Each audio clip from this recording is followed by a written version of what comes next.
Hello student, welcome to our channel Celebration Academy. आज हम 10 नवंबर की करंट अफेयर डिस्कस करेंगे और आप इस वीडियो को एंड तक देखना चाहिए क्योंकि इस वीडियो में मैं आपके लिए इम्पोर्टेंट न्यूज लेकर आया हूँ। वीडियो देखने से पहले आप हमारा चैनल को सब्सक्राइब करिए और वीडियो को लाइक एंड शेयर करिए। इस वीडियो की पीडीएफ हम हमारा टेलीग्राम चैनल पे डाल दिए हैं और आप टेलीग्राम चैनल का लिंक हमारा वीडियो के डिस्क्रिप्शन में हम दे चुके हैं। आप वहां से जाके इस पीडीएफ को डाउनलोड करोगे। तो चलिए आज की वीडियो शुरू करते हैं। देखते हैं आज क्या क्या इम्पोर्टेंट न्यूज है। तो आज की पहली न्यूज, आज पहला कौन सी डे ऑब्जर्व किया जा रहा है? World immunization day observed annually on November 10।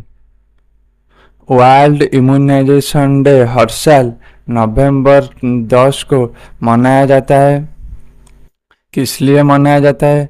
World immunisation Day was first established by the World Health Organization WHO in 2012 as a part of global vaccine safety initiative। जो world immunization day first किसके द्वारा organise किया गया था? World Health Organization WHO द्वारा। और कौन सी साल में? 2012 में। क्योंकि किस लिए? Global vaccine safety initiative. जो वैक्सीन सेफ्टी इनिशिएटिव के लिए इसको इस डे को आयोजित हर साल किया जा रहा है। इसका थीम क्या है? Theme vaccines for all. आपको एग्जाम के लिए इस डे से क्या क्या याद रखना है? पहली बात, वर्ल्ड इम्यूनाइजेशन डे किस डे को मनाया जाता है हर साल? आपको याद रखना है नवंबर 10। और 2024 का थीम क्या है? आपको याद रखना है वैक्सीन्स फॉर ऑल। ये दो चीज आपको याद रखना है। तो चलिए नेक्स्ट न्यूज डिस्कस करते हैं। Union minister Shri Manohar Lal addresses 5th rising day of NHPC and NTPC। Union minister Shri Manohar Lal ने कौन सी एडिशन और किसका राइजिंग डे इन्हें एड्रेस किया है? आपको बताना है। Rising day of NHPC and NTPC और कौन सा एडिशन? 5th addition. आपको एग्जाम के लिए यहाँ से क्या क्या याद रखना है? जो NHPC एंड NTPC का राइजिंग डे कौन सी मिनिस्टर ने इनागुरेट किया है? आपको बताना है मनोहर लाल जी।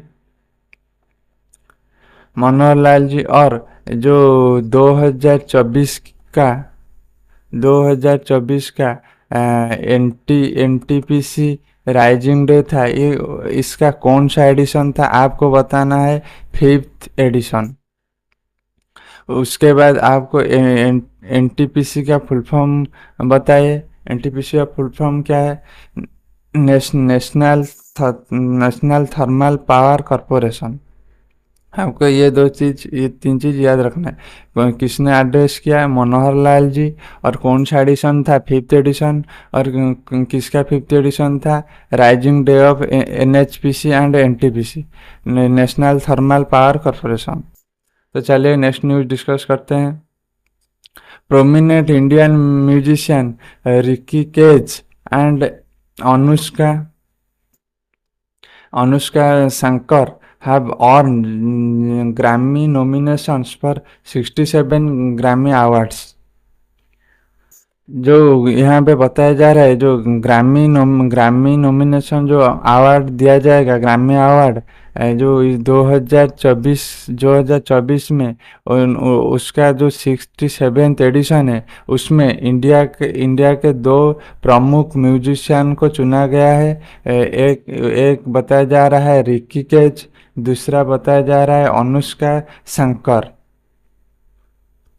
चलिए इस न्यूज को और डिटेल से जानते हैं। Ricky Cage, a three times Grammy winner, received his fourth Grammy nomination for his album Break Up Down in the Best New Age Ambient or Chant Album category. Anushka Shankar, the renewed straight sit, sit Anushka Shankar, the renewed sitarist and composer, was also nominated in the same category for her album Chapter 2, How Dark It Is Before Dawn.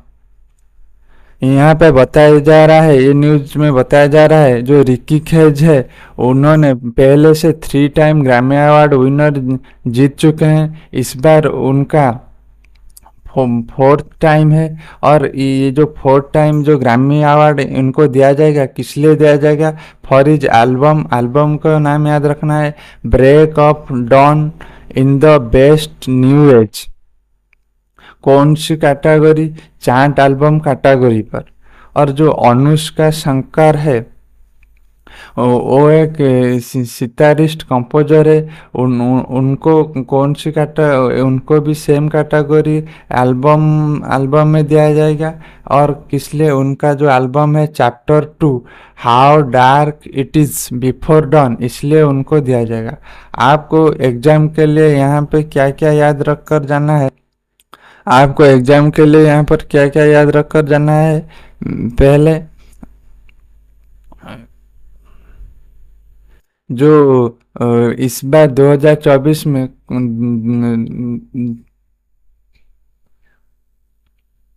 जो दो लोगों को India से Grammy award दिया जा रहा है, उनका नाम याद रखना है।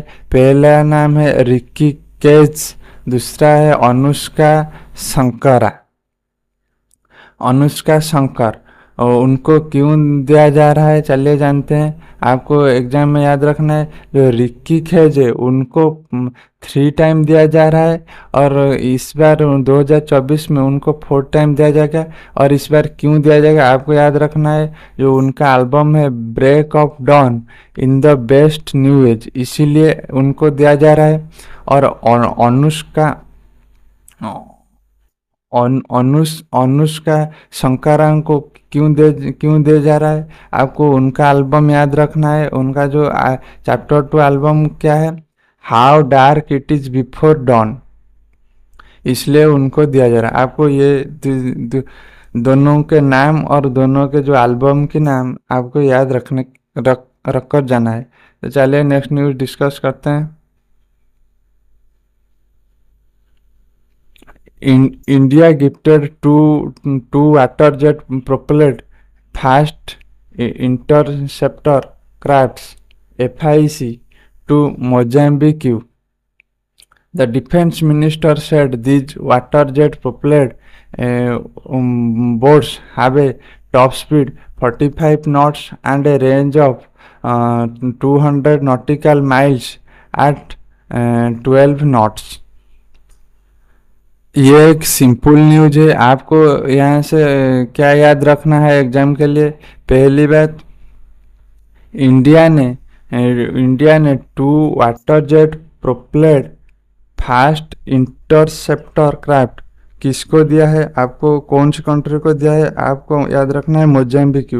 इंडिया ने किसको दिया जो फास्ट इंटरसेप्ट क्राफ्ट?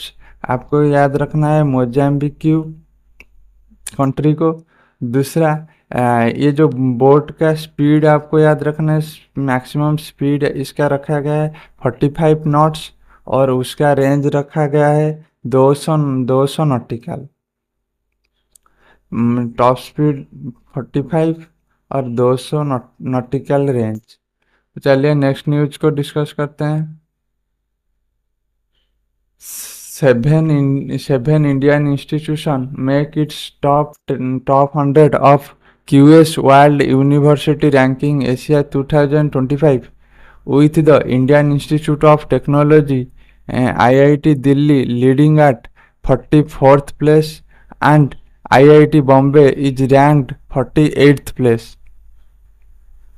यहाँ पे न्यूज में क्या बताया जा रहा है, इस बार जो QS world university ranking Asia 2024 report आ गया है, जिसमें जिसमें इंडिया के सेवन यूनिवर्सिटी टॉप 100 में रह चुके हैं और और टॉप 50 में दो यूनिवर्सिटी रहे हैं। पहला है जो इंडिया आईआईटी दिल्ली, उन्होंने आईआईटी दिल्ली जो 44th प्लेस पे रहा है और आईआईटी बॉम्बे 48th प्लेस पे रह चुके हैं।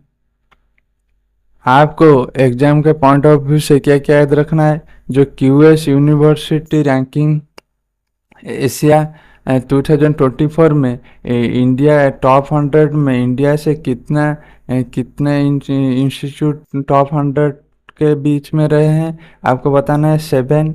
और आईआईटी दिल्ली कौन सी प्लेस पर रही है 44th प्लेस पर, और आईआईटी मुंबई कौन सी प्लेस पर रही है 48th प्लेस पर। तो चलिए नेक्स्ट न्यूज को डिस्कस करते हैं। फिर एक डे ऑब्जर्व किया जा रहा है, national legal service day is observe annually November 9। आपको सिर्फ यहाँ पर याद रखना है national legal service day. National legal service day किस दिन हर साल किस दिन ऑब्जर्व किया जाता है, आपको याद रखना है November 9 को। चलिए नेक्स्ट न्यूज को डिस्कस करते हैं। Uttarakhand celebrates on November 9 it's 25th foundation day. जो उत्तराखंड स्टेट उसका फाउंडेशन डे एनुअली कौन सी डेट पे आता है November 9 को, और 2024 में इसका कौन सा एडिशन फाउंडेशन डे था, तो आपको बताना है 25th फाउंडेशन डे था। और हर साल वो November 9 को फाउंडेशन डे मनाया जाता है कौन सी स्टेट की, उत्तराखंड की। तो चलिए नेक्स्ट न्यूज को डिस्कस करते हैं। The world famous Pushkar fair started today with the flag hosting ceremony near Ajmer in Rajasthan. Hundreds of domestic and foreigner tourists have reached Pushkar to witness his fair, which will be continue till 15th November। ये एक art and culture news है। आपको इस news पे सिर्फ याद रखना है जो पुष्कर फेयर शुरू हो चुका है और कहाँ पर हो रहा है, राजस्थान में। आपको एग्जाम के लिए याद रखना है जो पुष्कर फेयर कहाँ पर हो रहा था, आपको बताना है राजस्थान। तो चलिए नेक्स्ट न्यूज को डिस्कस करते हैं। The Andhra Pradesh government has introduce a new sea plane service. The initiative named Sky Meets Sea connects the cities of Vijayawada and Srisailam. आपको ये न्यूज में बताया जा रहा है जो आंध्र प्रदेश की गवर्नमेंट है उन्होंने एक सी प्लेन सर्विस इंट्रोड्यूस की है। आपको बस वो सी प्लेन सर्विस का नाम याद रखना है। उनका नाम रखा गया स्काई मीट्स सी। और ये कहाँ से कहाँ तक चलेगा, विजयवाड़ा सिटी से लेकर श्रीशैलम सिटी तक। ये जो सी प्लेन सर्विस इंट्रोड्यूस करने का आंध्र प्रदेश गवर्नमेंट की मेन मोटिव है, जो उनका टूरिज्म को बढ़ावा देने के लिए ये इनिशिएटिव लिया गया है। तो आपको एग्जाम के पॉइंट ऑफ व्यू से क्या क्या याद रखना है? जो स्काई मीट सी जो इनिशिएट जो सी प्लेन सर्विस कौन सी गवर्नमेंट ने इंट्रोड्यूस किया है, आपको बताना है आंध्र प्रदेश। और आपको याद रखना है जो कौन सी सिटी से भी कौन दोनों सिटी के बीच में ये चलेगा, आपको बताना है विजयवाड़ा से लेकर विजयवाड़ा श्रीयासाइलम। आपको एग्जाम के लिए दो चीज़ याद रखना है, जो स्काई मीट सी प्लेन सर्विस कौन सी गवर्नमेंट की इनिशिएटिव है, आपको बताना है आंध्र प्रदेश। और ये दोनों सिटी का नाम याद रखना है, कौन कहाँ से कहाँ तक चलेगा, विजयवाड़ा से श्रीयासाइलम तक।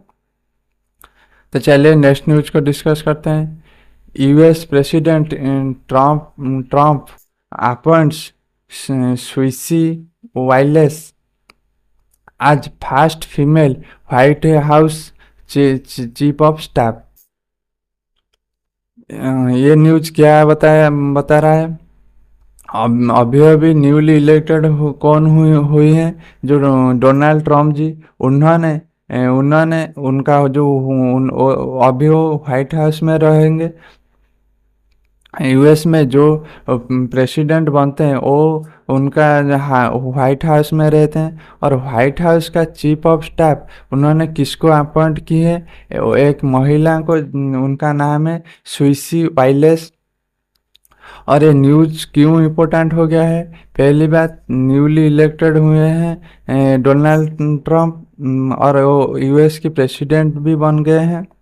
दूसरी बात, जो सुइसी विलियम्स हैं वो एक महिला हैं, और पहली बार व्हाइट हाउस के चीफ स्टाफ एक महिला को अपॉइंट किया गया है, इसलिए ये न्यूज़ इम्पोर्टेंट हो गया है। आपको बस याद रखना है, जो व्हाइट हाउस की चीफ ऑफ स्टाफ किसको बनाया गया है, आपको बताना है उनका नाम सुइसी वाइलेस। ये फास्ट फीमेल हो गए हैं व्हाइट हाउस के चीफ स्टाफ बनने में। तो आज के लिए इतना ही न्यूज़ था। आपको एंड तक वीडियो देखने के लिए थैंक्स।